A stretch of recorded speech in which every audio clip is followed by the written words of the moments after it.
निकालने teacher compliance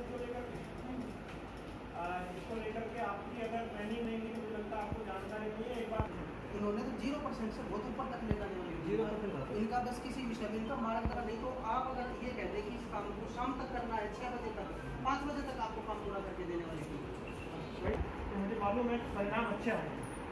तो ई monitoring, mega सर्वे, और मुझे भरोसा है कि अगली मीटिंग में हम कुछ परिणाम के साथ में आएंगे, ठीक है ना। और आपके समाधान सर आपने सब समस्याएं में हम तेजी से आगे बढ़ेंगे। और सर आपको कोई जानकारी देनी है? सर आपको शुरू करेगा।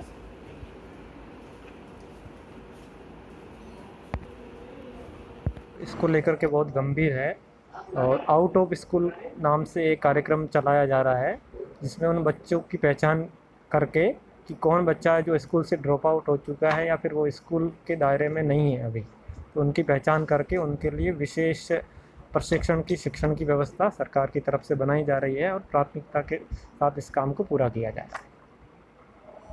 आज 2 मुद्दों पर मीटिंग ली गई है। एक जो माननीय मुख्यमंत्री जी का बहुत ही महत्वाकांक्षी कार्यक्रम है सक्षम हरियाणा, जो कि शिक्षा के क्षेत्र में ग्रेड लेवल की कॉम्पिटेंसी बढ़ाने को लेकर के ध्यान केंद्रित किया जा रहा है उस पर।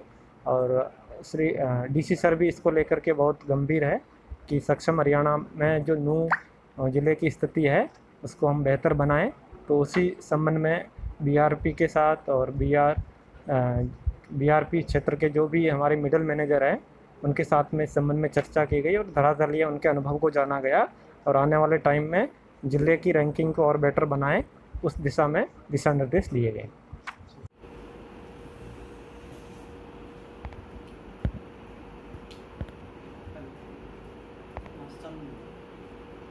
आज की इस मीटिंग में मुख्य अतिथि के रूप में, मार्गदर्शक के रूप में ये मीटिंग में आए और हमारा सक्षम का जो मैटर अधूरा पड़ा था, हो रहा था, उसमें इन्होंने अपना मार्गदर्शन दिया। और मैं इस विषय में संख्या काफ़ी कम थी और यहाँ के मेहनती स्टाफ स्कूल चिल्ड्रन के रिगार्डिंग 187 सेंटर का चुनाव मेवात में किया गया है और हर सेंटर पर एक एजुकेशन वॉलंटियर का को हम नियुक्त किया जाएगा विभाग की तरफ से। तो टोटल इनकी जो संख्या बनती है वो 187 बनती है। अब इसके फार्म भरे जा रहे हैं और इसके लिए जो शैक्षणिक योग्यता है, एजुकेशन क्वालिफिकेशन है, वो बीएड है और जेबीटी है। जेबीटी वालों को प्राथमिकता दी जाएगी और जो एजुकेशन वॉलंटियर पहले काम कर रहे हैं उनको भी प्राथमिकता दी जाएगी। इस आधार पर इनका सिलेक्शन होगा। फिलहाल इनके फार्म भरे जा रहे हैं। 19 तारीख फार्म भरने की अंतिम तिथि है, लास्ट डेट इसकी 19 तारीख। फरवरी के महीने में जो जेबीटी टीचर्स हैं उन्होंने सर्वे किया था और उस सर्वे के दौरान 8600 के आसपास स्ट्रेंथ निकल कर के आई थी, जो बच्चे ड्रॉप आउट थे और जो बच्चे किसी कारणवश नहीं पढ़ पाए थे।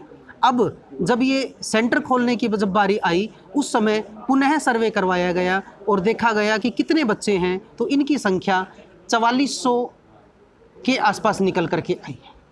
में यही है कि ये जो आउट ऑफ स्कूल चिल्ड्रन के रिगार्डिंग जो सेंटर खोले जाएंगे, ये सेंटर बढ़िया हो, हर बच्चा शिक्षित हो, बढ़िया पढ़े, आगे बढ़े, यही समग्र शिक्षा का भी उद्देश्य है।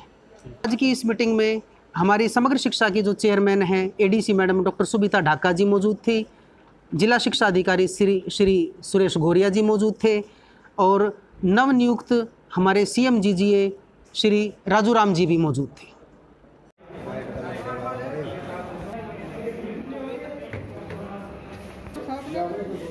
हाँ, कौन सा गाँव तुम्हारा? कही है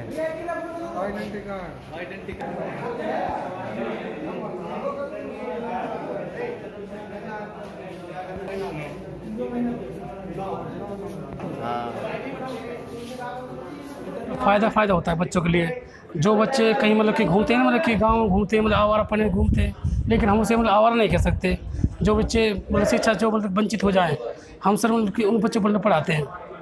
इससे सर मतलब हमको मतलब फ़ायदा बहुत होता है, मतलब बच्चों को फ़ायदा बहुत होता है हमारा जो हम पढ़ाते हैं इससे। सर और बताओ क्या, बहुत कमी है रोज़गार। अब देखो जी, कम से कम 187 जगह हैं और इसमें मतलब कम से कम 1000 मतलब फॉर्म मतलब भर चुके हैं अभी तक। मतलब बहुत कमी है ये तो। आज तो मतलब फॉर्म भरे जा रहे हैं। सर भर्ती तो कम से कम मतलब 1-2 तारीख में होएगी। एक मतलब 1 तारीख को। अरे हम यहाँ खींचेंगे ना।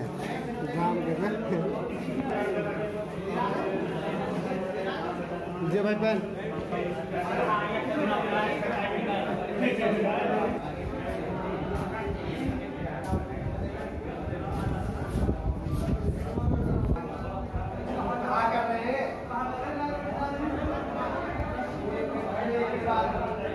नाम अखेराम है, ब्लॉक पुनाना से हूँ मैं जी। इसमें प्रेरक शिक्षकों की भर्ती है।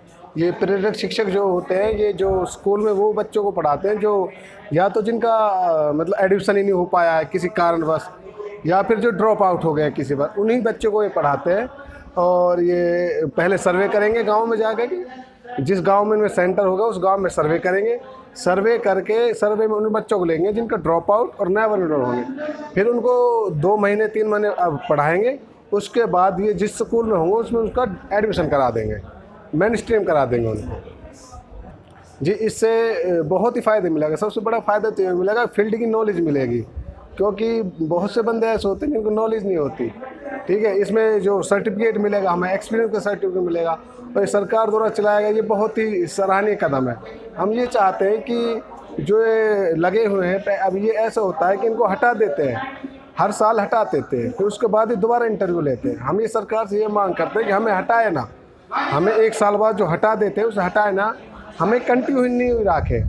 क्यों? इसमें फिर वो दिक्कत आती है कि जो नए बच्चे आते हैं, नए टीचर आते हैं, तो उन्हें फील्ड की नॉलेज नहीं होती। लेकिन जिन बच्चों ने पहले से ही फील्ड की नॉलेज होती है, जिनको नॉलेज होती है बच्चों की, तो वो नॉलेज उन्हें तो छोड़ देते हैं। जो नए होता है उनको ले लिया जाता है, फिर उनको दिक्कत आती है फील्ड में, क्योंकि इसमें 9 महीने के लिए लगाया जाता है। फिर 9 महीने उसे समझने में ही टाइम लग जाता है कि क्या होगा क्या नहीं होगा, उसके बाद टाइम ख़त्म हो जाता है। हाँ, ये हमने सरकार से मांग उठाते हैं कि शिक्षक की बहुत ज़्यादा कमी है मेवात में।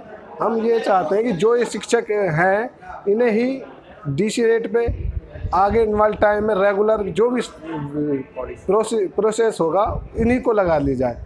इनको DC रेट पे तो लगा ही लिया जाए, क्योंकि मेवात में शिक्षकों की बहुत ही ज़्यादा कमी है।